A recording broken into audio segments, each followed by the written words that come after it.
Hey there, Booktuber, welcome back to my channel. Today I'm here to do the 52 Nifty Bookish tag questions. I was tagged by Adrian over at Stripped Cover Lit. Adrian originated the tag and he tagged me in the original video, so I can't not do the tag. And I'm also trying to catch up on some tags. I did a search of my channel name with tag and I found a lot of tags that I have not responded to over the last year or so, and I'm gonna be doing all of them, or at least I'm gonna do all the ones that I found over the course of some time. So expect to see a lot of tag videos on this channel in the next few weeks. Today is just the beginning of them. Well, it's not really the beginning. I have done 2 tag videos recently because some people tagged me and I wanted to respond, and then I found this one. So this is number 3 in a long list, probably a long list of videos, but this video has the potential to also be very long, so I'm not gonna get into a long intro, except to say stay tuned for the 52 Nifty Bookish tag questions and answers. So there are 52 questions posed by Adrian, and I don't think we have exactly the same reading taste. There are lots of things that Adrian does on his channel. Well, Strip Cover Lit is a collaborated effort, but I mostly watch videos that are done by Adrian. So I refer to him when I refer to the channel, but there are 2 people, Adrian and Dalton. I usually talk to Adrian. In any case, we don't read a lot of the same books. We don't discuss a lot of the same books. He writes a lot. He also writes a lot of poetry.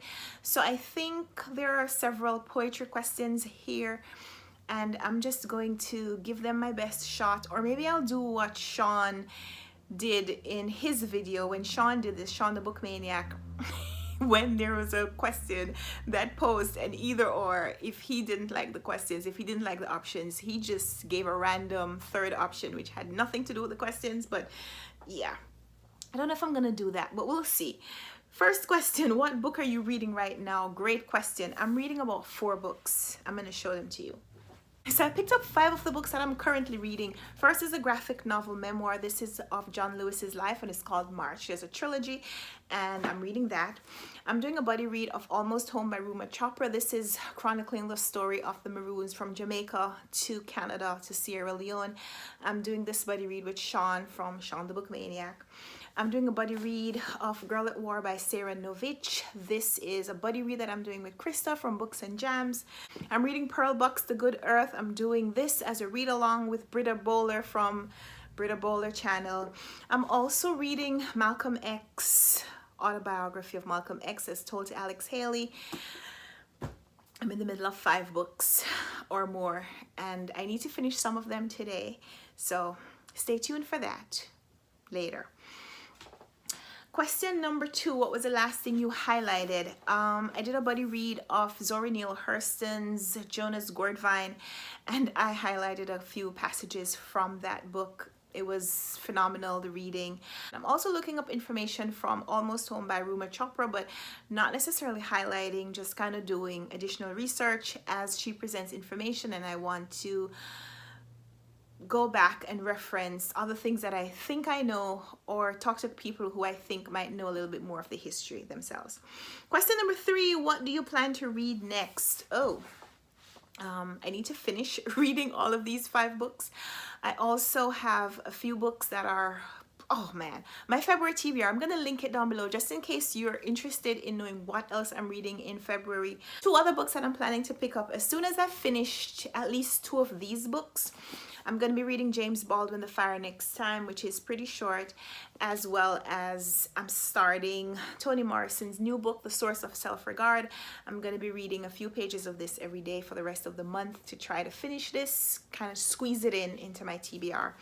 And I have a lot more books that are on the radar for February. Question number 4, one fiction writer, living or dead, with which I would like to grab a drink. Fiction writer that I would like to grab a drink with. So I don't drink alcoholic beverages, and I think if I had the opportunity to have a drink with someone who I really want to have a conversation with, I wouldn't want them to be drunk when we're having that talk. So the person that I would love to talk with is probably Toni Morrison. I'm fascinated by her, and I absolutely admire her poise and her confidence and her self-assuredness, which I know comes with being a woman of a certain age, but I'd also like to just sit with her and just bask in that. So she's my fiction writer, and one non-fiction writer, living or dead, with which I'd like to grab a drink. That is question 5, and for that I would probably choose Malcolm Gladwell, because I've read so many of his books and quoted his writings so often that I think it would be nice to tell him some of what I think. Question number 7, one booktuber with which I'd like to grab a drink. Ooh, a booktuber. I think Sean the Book Maniac would be fun to talk with and hang with, and I know Sean drinks wine, so I think maybe wine doesn't kick in for a real long time, so I think we'd be able to have a really long conversation before you get drunk. No, I would like to talk. I'd love to grab a drink with Sean. Other booktubers I'd like to grab a drink with, I think Olive from a book Olive would be really fun, but I could see myself having a really nice mellow meal and discussion with Didi from Brown Girl Reading, as well as B from Books with B, oh my, and Rachel Ray. I think if I could get a little group together of those 3 ladies and me, I think we'd have a really great talk. And I have that opportunity coming up because we have a booktube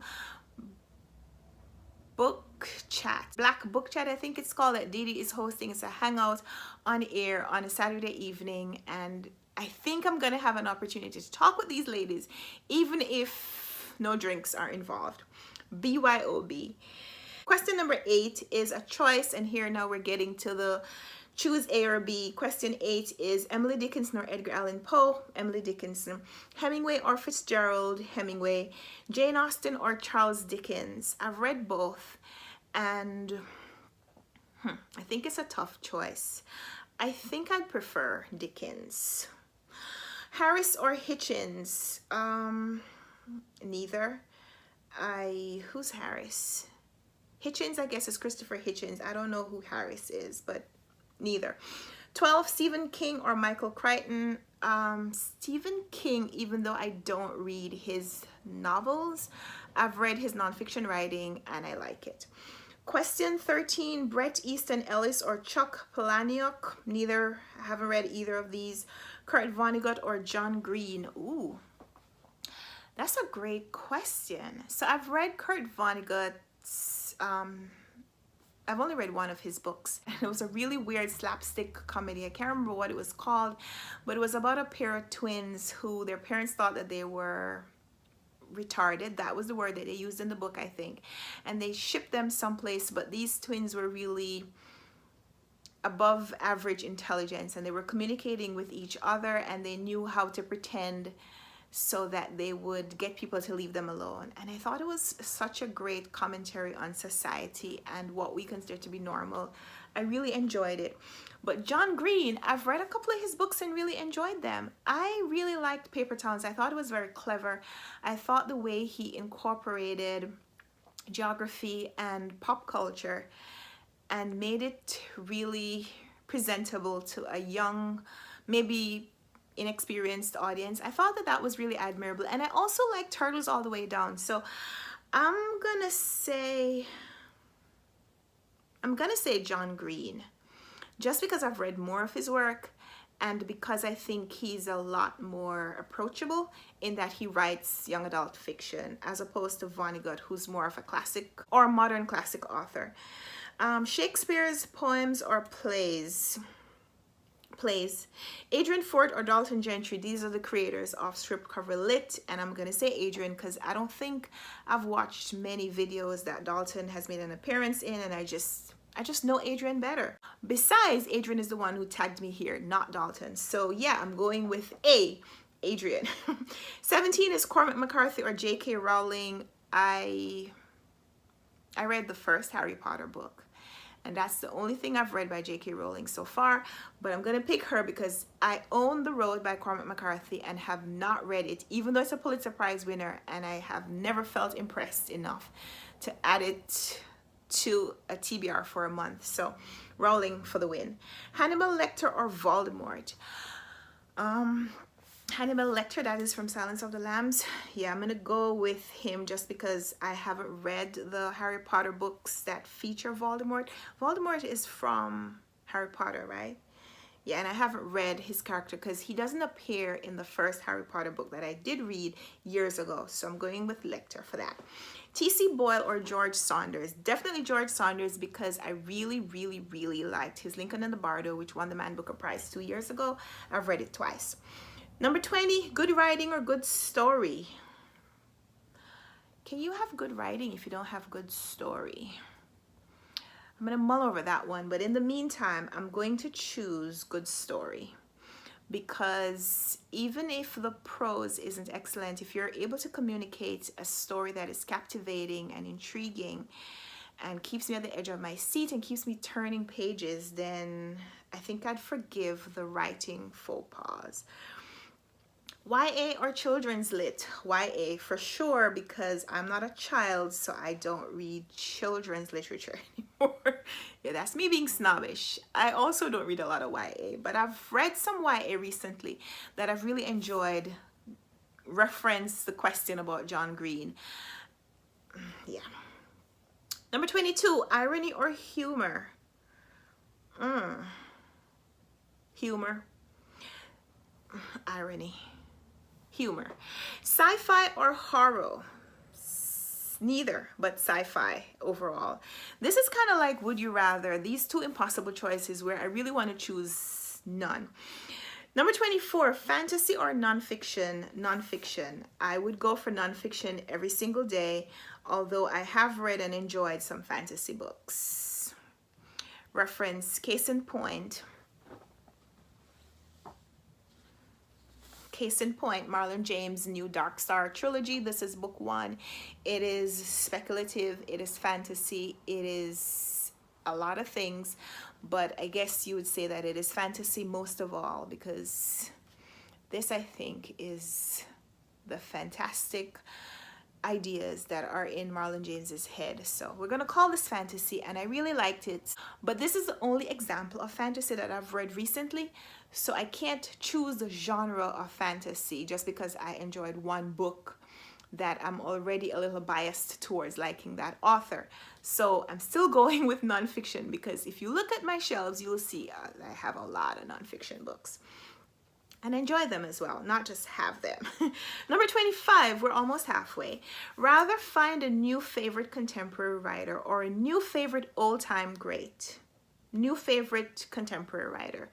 Because I don't read a lot of classics. I don't read a lot of books.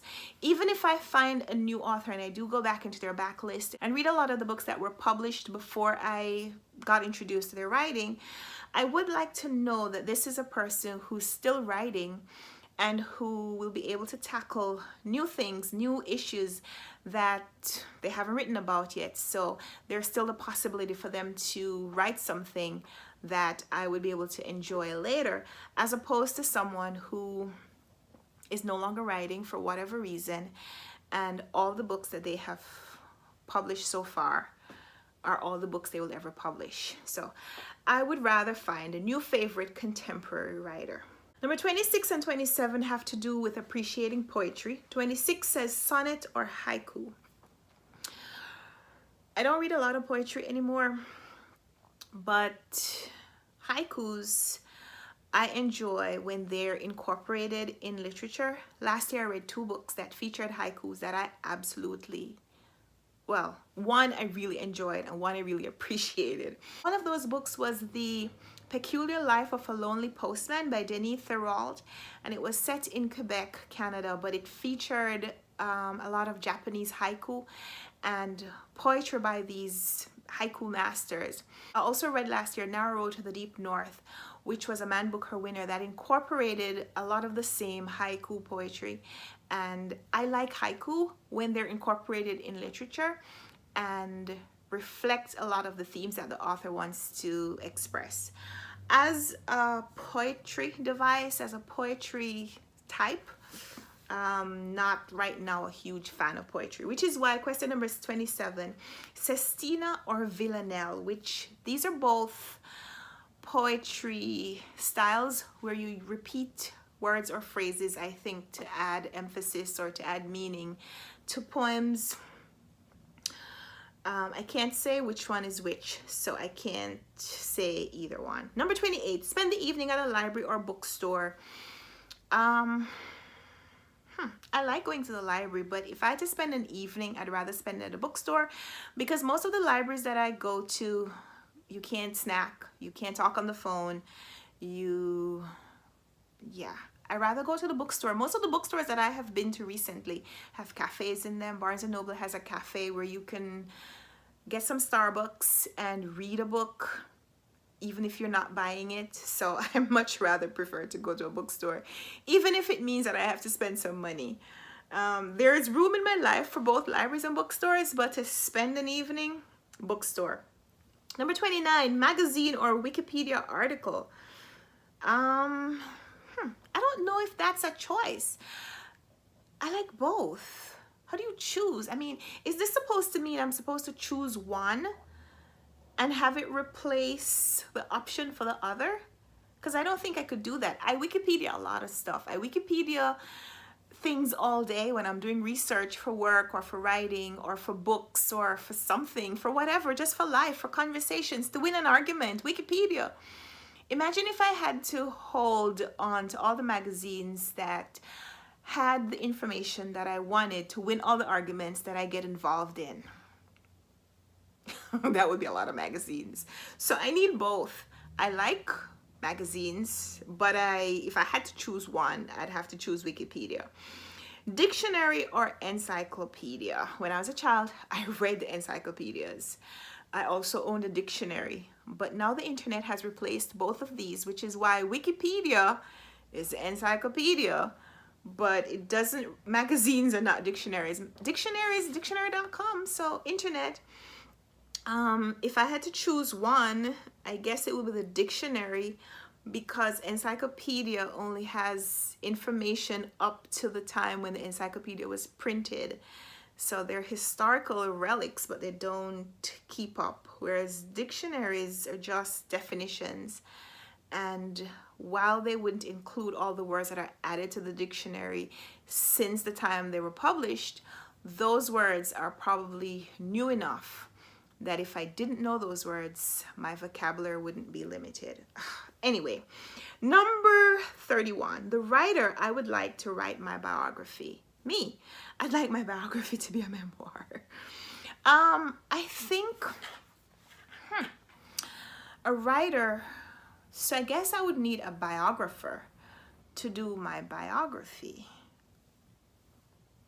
I don't know a lot of biographers. If I was going to choose a nonfiction writer to do my biography, if I had to choose a writer, so I'm going to have to choose a biographer.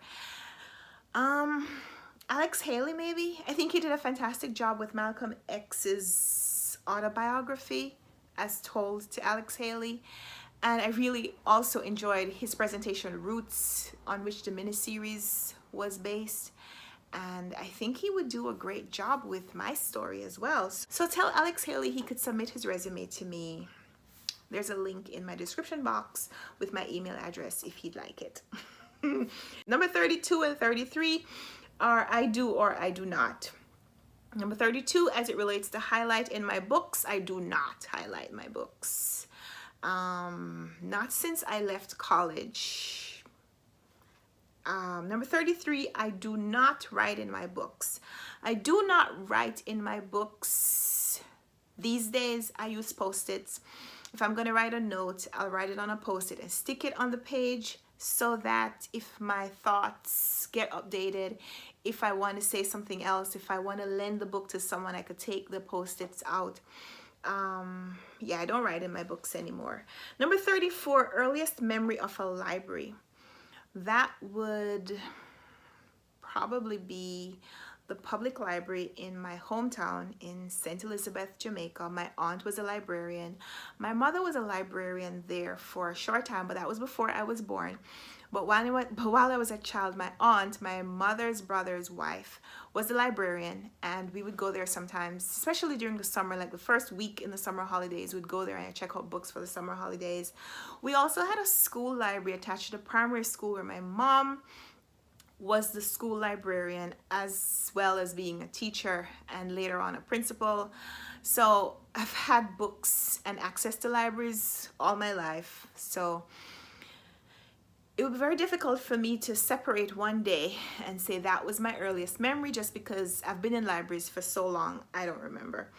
Number 35, last time you went to the library. Yesterday. Watch my library haul video. That's probably going to go up before this one does. So the video before this video is my library haul, which is the evidence of the last time I went to the library, and I'll show you the books that I got, which are incredible. I got a book that was released the day before.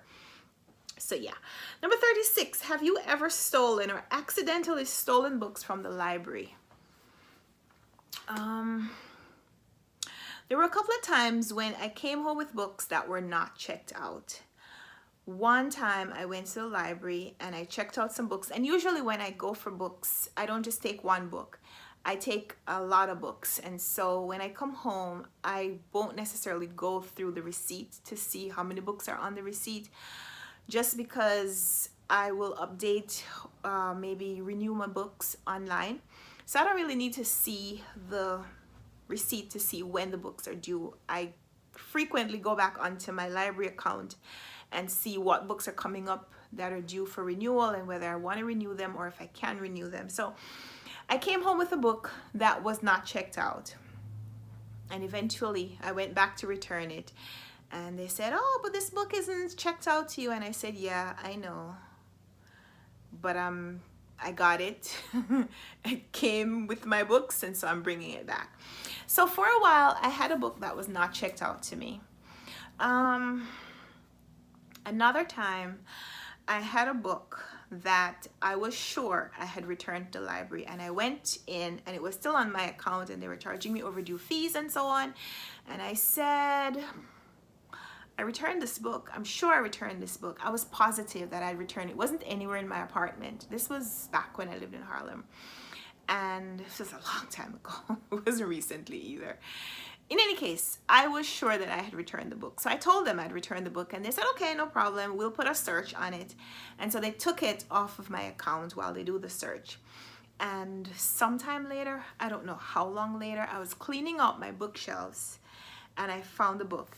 I had put it apparently on top of the books and it had slid to the back. So it was behind the books in the bookshelf. And I don't know how long that was, but I found it. So when I did find it, I had to go back to the librarian, shamefaced, and say, I'm sorry. I said that I'd returned it, but I hadn't. And they didn't charge me anything. They didn't charge me any fines. I mean, I pay enough fines as it is for books that are overdue, so I guess they just let it go. So I didn't mean to steal the book, but I'd had it for a while, and I should have had to pay for it, and I didn't, so that was good. Number 37, let's move on to other things. How many books do you own? Ballpark figure. A lot. Maybe, as I look around and think about all the books that I have four.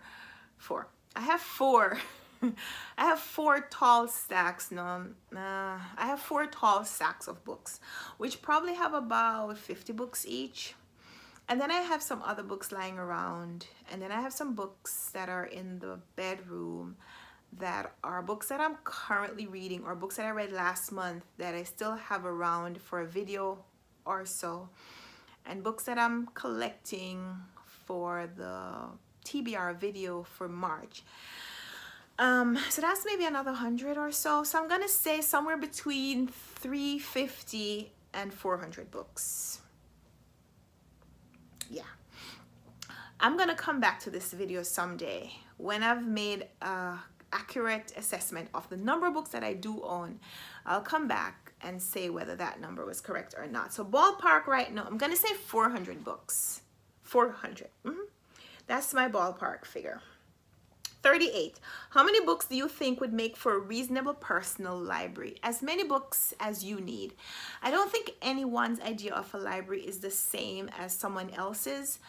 There was a time when I had maybe 20 books, and that was sufficient for me because they included books that I had read and enjoyed and books that I hadn't read. and I wasn't reading as much as I do now. I wasn't reading as widely. I wasn't reading as voraciously. So that was okay for me at that time. A person who doesn't read a lot, I wouldn't encourage that person to just go out and buy a lot of books just to say that they have a library. I think that your personal library should reflect where you are in your life, your reading taste, and it should include a mix of books that you have read and enjoy and want to reread, as well as books that you want to read. So there should be things there that if you want to show me something about your personality from the books that you've read, these are the books that you could point to and say, this is the book that represents me maybe in this part of my life, or here's a book that I would recommend to you, and be able to show me and read me your favorite quote from that book or something. I would say that people should have books around that reflect that. But aside from that, I don't know if there's a number. For someone who's a casual reader, maybe 100 books. Because most people probably read less than 20 books a year. When you take away all the people who read 500 books a year or so, and you average it with the people who read 1 or 2 or 3 books a year, then you get some kind of an average, maybe say 12 to 20 books of the average reader. And if you have 100 books and you read, say, on average 12 books a year, that represents 8 years of reading. So the previous 4 years, the 4 years of reading that have gone past, and the books that you read and want to hold on to, and books for you to read for the next 4 years if you're not interested in new releases and you just want to keep reading books that have interested you over some period of time. I feel like I'm rambling on that question. I'm going to say 100 books, but of course the number is going to vary for other people, because I just told you I have 400. So that, according to my number, is not a reasonable personal library, but I read a lot more books than the average, as do a lot of booktubers. So I think this would be different for booktubers versus regular people. Number 39. So there are Sense and Sensibilities and Sea Monsters, Pride and Prejudice and Zombies, etc. How do you feel about the phenomenon? Not interested. I read Sense and Sensibilities and Pride and Prejudice, and I'm not a huge horror fan. I think that these are horror books that incorporate some of the elements of Jane Austen's novels, and not interested. Number 40, horror trope that you would like to see get more love. I don't know what horror tropes are because I don't read horror books, so I wouldn't be able to answer that question. Number 41, something that you think gets underutilized in sci-fi. I also don't read a lot of sci-fi, so I don't know what is underutilized and what is overutilized and what's being utilized the right amount. So I can't answer that either. Number 42, flash fiction, form of and format of literature, or it's just a short story dummy. No. Flash fiction has the potential to be very, very captivating and gripping and enlightening. You don't have to write pages and pages and pages in order to tell a story. I read a collection of Franz Kafka's short stories recently, and some of them were longer, but a lot of them were really short. Like, he had a few entries there that were less than 200 words, and they told a story. Maybe not a story that's extremely memorable because you don't really get a lot of time to get to know the characters, but there is a place for flash fiction, certainly. Number 43, if you could own one book from all of history, what would it be? Okay, so this is really easy. There's a book of Kells that I learned about in art history in college, and I'm gonna look it up right now because I think that I should be able to find a picture. The book of Kells, yep, here it is, an illuminated manuscript gospel book in Latin containing the 4 gospels of the New Testament, together with various prefatory texts and tables. It was created in a Columban monastery, It was created in a Columban monastery in either Britain or Ireland. And so this is what it looks like. It has Christ enthroned on the front. And if I could own one book from history, that would be it. Also because it's probably worth a lot of money. So that would be great. Number 44, audiobooks, the same as reading. Audiobooks, are they the same as reading? Listening to audiobooks is reading because you're also experiencing the story, but as the question is posed, is it the same as reading, is a little bit tricky. No, it's not. Listening and seeing and interacting are two different senses that you're engaging, and so they have the potential to do different things to your brain. So they're not the same, but they could be complementary. I heard Sean, the book maniac, say in his tag video that one of the best experiences is having the printed book in front of you while listening to the audiobook being read of the same story or the same material. And I've never tried that, but I think it has the potential to be wonderful, like a surround sound type of total holistic experience. I haven't tried it, so I can't recommend it myself, but it does sound interesting. And so no, I don't think listening to an audiobook is the same as reading a printed copy, but I think it has the potential to do the same thing in that you get to experience a story. Number 45, most literary songwriter of your lifetime. Bob Dylan won the Nobel Prize for Literature. He's a songwriter, so I'd go with him. Kendrick Lamar also won the Pulitzer Prize last year for his rap album, I think it was. The Pulitzer Committee cited the album as a virtuosic song collection unified by its vernacular authenticity and rhythmic dynamism that offers affecting vignettes capturing the complexity of modern African American life. And so while I'm not a huge rap fan, take out the word huge, I'm not a rap fan. I don't think I've ever consciously, intentionally listened to Kendrick Lamar's music, even after he won the Pulitzer, because that's just not my music type. And I don't listen to a lot of new music anyway. And I didn't really know anything about his music career or his contributions before the Pulitzer recognized him. I'm still gonna say that the fact that he was awarded means that he has made some significant contribution to the literary depth and breadth of our present time. And so I'm gonna say him because, well, other people who know what they're doing, I think, have recognized him. Most literary songwriter of my lifetime. Okay. Number 46. What writer embarrasses you the most because you haven't read them? Embarrasses me. A lot of authors that I've wanted to try something from, even if I haven't read everything that they have published, I've read something. Like, I'm not a huge J.K. Rowling fan, but I read one of her books, and I own another one, which I will read at some point. I haven't read all of Toni Morrison's books, but I've read some. I haven't read all of Maya Angelou's books, but I've read some. James Baldwin, I haven't read everything that I should, but I've read some Zora, some Marlon James. I've read some of the Booker Prize. I've read some of the Nobel Prize winners. I've read some Pulitzer winners. I've read a lot of books that I've wanted to read. Classics, yeah. So I don't think, what writer embarrasses you the most because you haven't read them at all?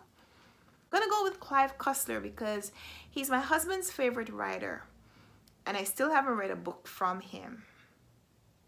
I plan to before April. I've chosen one of his books for a challenge that I'm doing, and I'm going to be reading some Clive Cussler pretty soon, so you'll hear more about that. Until then, that's the author that I haven't read from, and that's the thing that's the most embarrassing to me, because my husband wants to have bookish conversations with me, not just about the books that I like, but also about the books that he likes, and the fact that I haven't had anything to contribute to that topic, that's embarrassing. Number 47, what writer embarrasses you because you've read too much from them? I don't get embarrassed by things that I've read. If I read it and enjoyed it, it is because that was something that appealed to me at that point in my life. No, I'm not embarrassed about anything I've read. Number 48, what is a biography you're looking forward to reading? I have an answer for that, and it's right here. Gandhi by Ramachandra Guha. Do you see the size of this book? This is a biography of Mahatma Gandhi, Mohandas Gandhi. Let's just call him Gandhi. This is from the years that changed the world, 1914 to 1948. This book is over 1,000 pages. I'm going to be doing a buddy read of this with Mr. Brown in March for March of the Mammoths. Is that what it's called? The readathon in March, which is to read books that are over 800 pages long. This is a book that we're going to be reading together. He has a copy and I'm getting a copy, and so that's the biography that I'm looking forward to reading, not necessarily because of the book itself, but also the opportunity that is going to afford me to have that conversation with my husband, and I plan to share it with you guys, so stay tuned for that. Number 49, do you have a dream reading cubby? Yep, I like to sit in bed, leaning up against the wall, sideways across the bed with books, and my husband sitting next to me. That's my dream reading cubby. I don't know if that's what that's called, but that's how I'm interpreting that. Number 50, last literary phenomenon that really got your gears grinding. What's a literary phenomenon?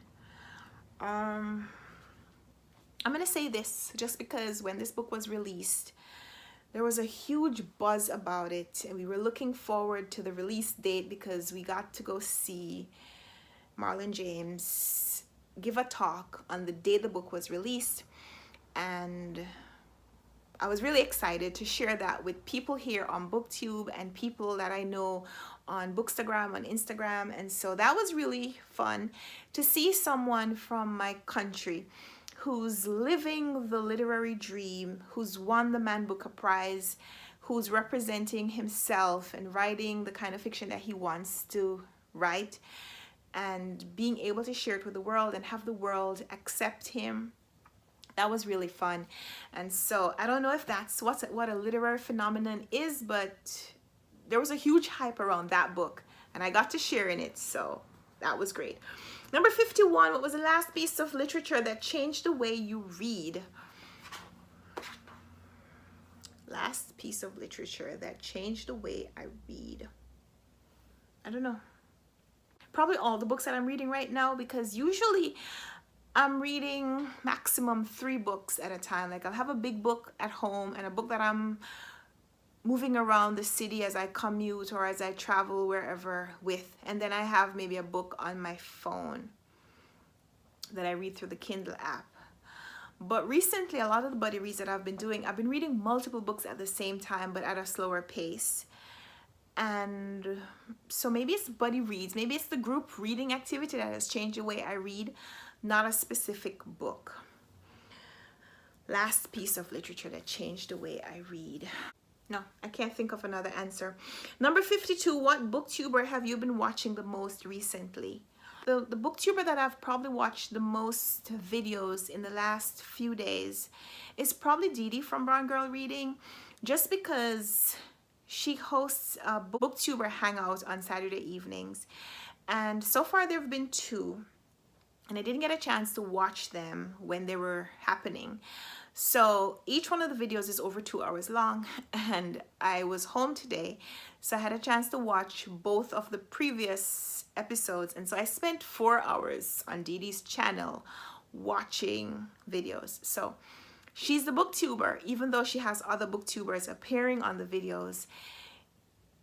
In my last day or so of watching BookTube, she's the one who I've watched the most, because she's also the one common person between the 2 videos. So yeah, those are 52 nifty bookish questions that I just answered. It took me almost 52 minutes, so we're going to try to edit out some of this video. I'm going to edit out the looking for things and the waiting to find books. So I'm going to edit that out, and let's see if we can get this video to under 30 minutes. That would be great. Otherwise, I hope you settled in. I hope you got a snack. I hope you enjoyed this video. Give me a thumbs up if you liked it. Subscribe if you want to see more. I don't just do tags, but there are going to be a lot of tags coming. I know I'm supposed to tag some people. I don't know who to tag because I don't know who's been tagged already and who's done the tag. So I'm gonna mention a few booktubers' names, and if they haven't done it yet, then I'm going to send them a message and ask them to do it, or otherwise I'll put links down below of other people that I suggest should do the tag. I'm gonna tag Comfy Cozy Up. She's Jamaican. She's a booktuber. I like her channel. She doesn't post all the time, but when she does post, I enjoy seeing her videos. I'm going to tag Rachel Ray because she tagged me recently in a video, and she does tag videos, and I just like hearing her talk. I'd love to hear her answers to 52 questions, just because I know it would make a long video. And I don't know if Dee from Brown Girl Reading has done this yet, so I'm going to tag her as well. Also, Alba from Seriella, she's new to BookTube. I'm gonna link all of those channels down below, so if you don't know these booktubers, go check them out. Alba is Puerto Rican and she recommends books by Puerto Rican authors, so that would be great. And since I'm tagging Puerto Rican booktubers, why not go ahead and tag JD from JD Estrada's channel. He's one of the hardest working indie authors that I know, and he has a booktube channel. He doesn't post all the time anymore, but I'd like to hear his answers to these questions as well. So those are the 5 booktubers that I'm tagging, and possibly more in the description box down below. So thanks for watching this video. Subscribe if you haven't already. Let's talk in the comments. I'd love to hear your answers to a few of these questions. Even if you're a booktuber, you've done the video where you answer these questions yourself, I'd love to hear your answer too. Number 31, the writer you would like to write your biography. Let me know that in the comments. Let's talk to each other. So we'll talk down there. And until next time, happy reading.